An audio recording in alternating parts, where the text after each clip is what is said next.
Hello. അങ്ങനെ 2 ദിവസത്തെ ഇടവേളയ്ക്ക് ശേഷം ഞാൻ വീണ്ടും വന്നു. ഞങ്ങളിതാ മുനമ്പത്തുനിന്ന് തൃശ്ശൂർക്കുള്ള വഴിയാണ്. ആൻസി ചേട്ടൻ ഇന്നിതാ തിരിച്ചു പോവാണ്. അപ്പോൾ തൃശ്ശൂരിൽ നിന്നാണ് ബസ് ബുക്ക് ചെയ്തിട്ടുള്ളത്. അപ്പോൾ എന്നെ ഡ്രോപ്പ് ചെയ്യുകയും ചെയ്യാം, ആൻസി ചേട്ടൻ ഇവിടുന്ന് കയറി പോവുകയും ചെയ്യാമല്ലോ എന്നുള്ളൊരു പ്ലാനാണ്. ഞങ്ങൾ രണ്ടുപേരെയും ഡ്രോപ്പ് ചെയ്യാനായിട്ട് മാത്തനും വന്നിട്ടുണ്ട്.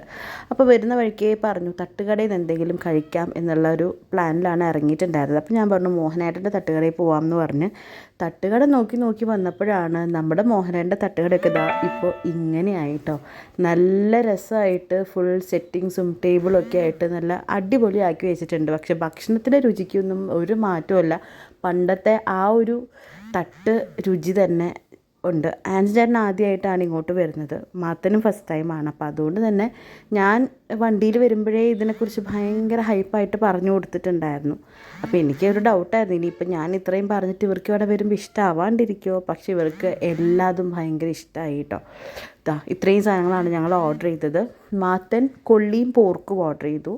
കൊള്ളി പോർക്ക് മിക്സ് ചെയ്തിട്ട് ഞാനും ആൻസി ചേട്ടനും പൊറോട്ടയാണ് കഴിച്ചത്. പൊറോട്ടയ്ക്ക് ബീഫ് ഫ്രൈ ഉണ്ടായിരുന്നു, കക്ക ഫ്രൈ, ചിക്കൻ ഫ്രൈ, പിന്നെ ഒരു ചാറ്. ഇത്രയും സംഭവങ്ങളൊക്കെ കൂട്ടിയിട്ടാണ് ഞങ്ങൾ കഴിച്ചത്. പിന്നെ ചെമ്മീൻ അങ്ങനെയുള്ള ഐറ്റംസ് കഴിക്കണ്ടെന്ന് വിചാരിച്ചു, കാരണം ആൻസറിന് ഇന്ന് ട്രാവൽ ചെയ്യല്ലേ, അപ്പോൾ അതൊരു ബുദ്ധിമുട്ടാവണ്ടെന്ന് വിചാരിച്ചു. അപ്പോൾ ചെറിയൊരു സംരംഭത്തിൽ തുടങ്ങിയ സംഭവമാണ്. ഇപ്പോൾ ഭയങ്കര വൈഡായി നല്ല തിരക്കുമായിരുന്നു. ഫുഡും നല്ല കിടിലനായിരുന്നു കേട്ടോ. അപ്പോൾ 9:30 ആൻസി ചേട്ടന് ബസ് ഇവിടെ കയറി പോകേണ്ടത്. അപ്പോൾ ഞങ്ങൾ ഇവിടെ നിന്ന് പോകുമ്പോഴേ വീട്ടിൽ കയറണ്ട എന്ന് പ്ലാൻ ചെയ്തിട്ടുണ്ടായിരുന്നു. കാരണം വീട്ടിൽ കയറിയാൽ അവിടെ ഇറങ്ങി കയറുമ്പോഴത്തേക്കും പിന്നെയും ലേറ്റ് ആവും, പിന്നെ ബസ് മിസ്സായാൽ അത് പ്രശ്നമാണ്. അപ്പോൾ അതുകൊണ്ട് നേരെ നമ്മൾ ഹബ്ബിലേക്കാണ് പോകുന്നത്. അപ്പോൾ ഡോൺജേൻ എന്തോ ആവശ്യത്തിന് ഹബ്ബിൽ വന്നിട്ടുണ്ട്. അപ്പോൾ എന്തായാലും ഹബ്ബിൽ കയറി അവിടുന്ന് തൊട്ടപ്പുറത്താണ് ഈ ബസ്സിൻ്റെ സ്റ്റോപ്പും വരുന്നത്. അപ്പോൾ അങ്ങനെ ഞങ്ങളിതാ ഹബ്ബിലേക്കാണ് ഫസ്റ്റ് പോകുന്നത്. അപ്പോൾ മാത്തനാണെങ്കിലും ആൻസി ചേട്ടനാണെങ്കിലും രണ്ടുപേരും വണ്ടി ഭ്രാന്തന്മാരാണ്. അപ്പോൾ വന്നിട്ട് പുതിയ വണ്ടികളൊക്കെ നോക്കി, പുതിയത് കൊണ്ടുവന്നിട്ടുള്ള വണ്ടികൾ കാര്യങ്ങളൊക്കെ നോക്കി അവരുടേതായ കുറേ വണ്ടി കച്ചവടത്തിൻ്റെ കാര്യങ്ങളും വർത്തമാനങ്ങളൊക്കെ പറഞ്ഞ് കുറച്ച് സമയം അവിടെ സ്പെൻഡ് ചെയ്തു. ഇതാണ് നമ്മുടെ ഓട്ടോ ഹബ്ബ്. എപ്പോഴും പറഞ്ഞു കേട്ടിട്ടുണ്ടാവും നിങ്ങൾ ഹബ്ബ് എന്നുള്ളത്.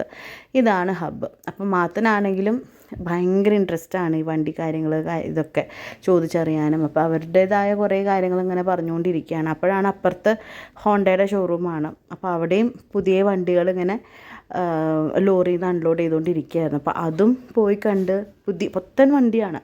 അപ്പോൾ അതൊക്കെ പോയി കണ്ട് ഇവർ 3 പേരും അതിൻ്റെ വർത്തമാനത്തിലും കാര്യങ്ങളൊക്കെ ആയിരുന്നു. എന്തായാലും നമുക്ക് അധിക സമയമൊന്നുമില്ല, ഇപ്പം തന്നെ ആൻസറെ ഡ്രോപ്പ് ചെയ്യാൻ പോകണം. അപ്പോൾ അങ്ങനെ മാത്തൻ ഇവിടെ നിന്ന് തന്നെ പോവുകയാണ്.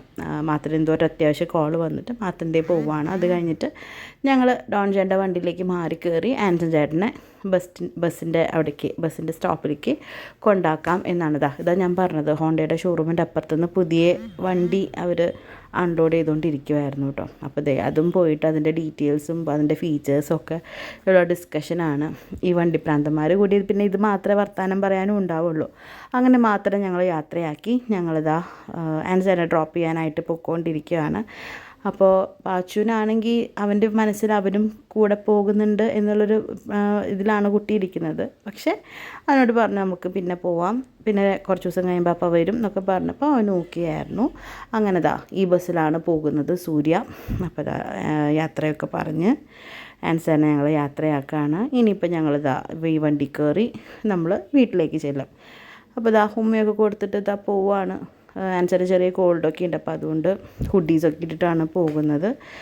അങ്ങനെ ബസ്സൊക്കെ പോയി കഴിഞ്ഞതിന് ശേഷം ഞങ്ങളും വീട്ടിലേക്ക് മടങ്ങി. അപ്പോൾ പാച്ചുവിന് ബസ്സിൽ കയറിയാൽ കൊള്ളാം എന്നൊക്കെ ഉണ്ട്, എന്നാലും കരച്ചിലൊന്നും ഉണ്ടായില്ല കേട്ടോ. അവൻ ഇങ്ങനെ നമുക്ക് പിന്നെ പോകാമെന്നൊക്കെ പറഞ്ഞപ്പോൾ അവൻ ഓക്കെ എന്ന് പറഞ്ഞിട്ട് നമ്മൾ പോയി. പിന്നെ അവന് തോമുവിനെ കാണുന്നതിൻ്റെ എക്സൈറ്റ്മെൻ്റ് ആയിരുന്നു. ഈ വഴി തിരിഞ്ഞപ്പോൾ തൊട്ട് തോമു എവിടെ എന്നുള്ള ചോദ്യങ്ങളായിരുന്നു. പിന്നെ വീട്ടിൽ കയറി എല്ലാവരെയും കണ്ടതിൻ്റെ സന്തോഷം. അപ്പോഴാണ് ഒരു സർപ്രൈസ് വന്നിരിക്കുന്നു. എനിക്ക് കുറേ ബുക്സ് വന്നിട്ടിരിക്കുന്നു. ഇവരെല്ലാവരും വിചാരിച്ചു ഞാൻ പെട്ടെന്ന് എന്താ നന്നായോ എന്ന് വിചാരിച്ചു. എനിക്കങ്ങനെ ഇപ്പോൾ കുറച്ച് നാളായിട്ട് അങ്ങനെ റീഡിങ് ഹാബിറ്റ്സ് ഒന്നും ഇല്ല കേട്ടോ. ഇത് ആരോ എനിക്ക് എവിടെയോ ഇരുന്ന് അയച്ചിട്ടുള്ള കുറച്ച് ബുക്സാണ്. നല്ല അടിപൊളി ബുക്സാണ്. അതിൻ്റെ ടൈറ്റിലും അതിൻ്റെ ഇതൊക്കെ നോക്കുമ്പോഴേ അറിയാം ഇപ്പം എൻ്റെ സിറ്റുവേഷൻസിന് അല്ലെങ്കിൽ എൻ്റെ സ്വഭാവത്തിന് എൻ്റെ സാഹചര്യങ്ങൾക്ക് ഞാൻ വായിച്ചിരിക്കേണ്ട ടോപ്പിക്സ് തന്നെയാണ്. എന്നാലും ഞാനിപ്പോഴും ആലോചിക്കുന്നത് ആരായിരിക്കും ഇതെനിക്ക് അയച്ചിട്ടുണ്ടാവുക എന്നുള്ളതാണ്. സമയം പോലെ ഇതൊക്കെ വായിക്കണം എന്നുണ്ട്. എനിക്ക് ആ സീക്രട്സിൻ്റെ ബുക്ക് ഞാൻ ഒത്തിരി വായിക്കുമായിരുന്നു. ആ സമയത്ത് വായിക്കണം എന്ന് വിചാരിച്ച ബുക്കാണ്. പിന്നെ എപ്പോഴൊക്കെയോ വായനാശീലമൊക്കെ എൻ്റെ നിന്ന് പോയിട്ടുണ്ടായിരുന്നു. അപ്പോൾ എന്തായാലും ഈ ബുക്ക് ആദ്യം വായിക്കണം എന്ന് വിചാരിച്ചിട്ടുണ്ട്. ഈ വീഡിയോ കാണുന്ന ആരെങ്കിലും അയച്ചിട്ടുള്ളതാവാനേ സാധ്യതയുള്ളൂ. കാരണം എൻ്റെ മോശ സ്വഭാവവും നല്ല സ്വഭാവമൊക്കെ നല്ലോണം മനസ്സിലാക്കിയിട്ടുള്ള, അല്ലെങ്കിൽ ഇതൊക്കെ വായിച്ചാൽ എനിക്ക് മൈൻഡ് കുറച്ച് ബെറ്റർ ആകുമെന്ന് മനസ്സിലാക്കിയിട്ടുള്ള ആരോ വായിച്ചതാണ് എന്നുള്ളത് എനിക്ക് 100% ഉറപ്പാണ്.